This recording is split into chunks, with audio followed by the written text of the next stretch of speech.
Bonjour, Ibrahim Foulier, votre coach. Dans cette vidéo, je vais vous expliquer quand vous préparez un semi-marathon, à quel moment il faut placer un 10 km.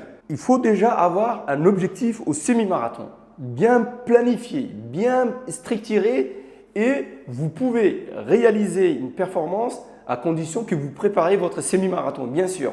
Il faut adopter une préparation spécifique semi-marathon. Mais avant de préparer spécifiquement votre semi-marathon, comme vous le savez, il faut une grande préparation générale, axée en améliorant toutes vos capacités physiologiques et physiques et après, placer un programme spécifique au semi-marathon. Donc la question que je vous ai posée au départ, c'est où ou comment peut-on placer un 10 km avant un semi-marathon? L'idéal, c'est de placer 2 à 3 semaines avant votre objectif cible de semi-marathon.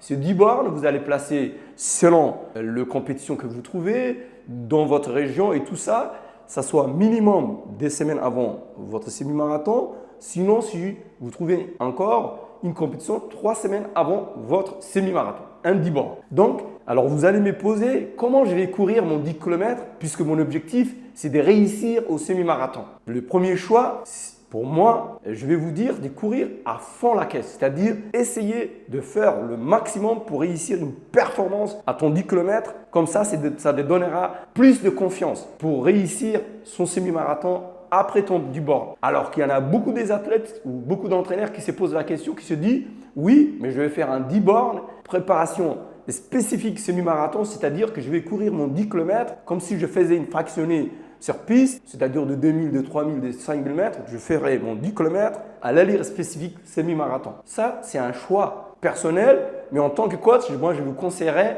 pour avoir plus de confiance, de faire le maximum de votre possibilité à avoir une performance meilleure pour que vous êtes bien motivé à votre semi-marathon et que ça vous booste, c'est ça. Première étape. Et deuxième étape, comment vous allez savoir que dans 3 semaines, même si tu fais un chrono énorme et que tu bats ton record, comment tu vas savoir dans 2 ou 3 semaines, comment tu vas savoir quelle performance que tu vas faire. Ça, c'est une autre méthode aussi. Par exemple, si tu fais, je dis, 35 minutes ou 30 minutes au 10 km, tu multiplies par 2,2 à ta performance de 10 bornes pour retrouver ta performance au semi-marathon. Ça, c'est une autre méthode aussi pour prédire ta performance au semi-marathon. J'avais fait une autre vidéo qui parlait comment il faut prédire ta performance au semi-marathon, mais ça, c'est un autre calcul, une autre méthodologie, non seulement de réussir le premier cas, ton 10 bornes avant ton semi-marathon, mais en plus de prédire ta performance et c'est préparer psychologiquement le 2 ou 3 semaines qui te restent le semi-marathon. Si le 10 km, tu es un peu fatigué,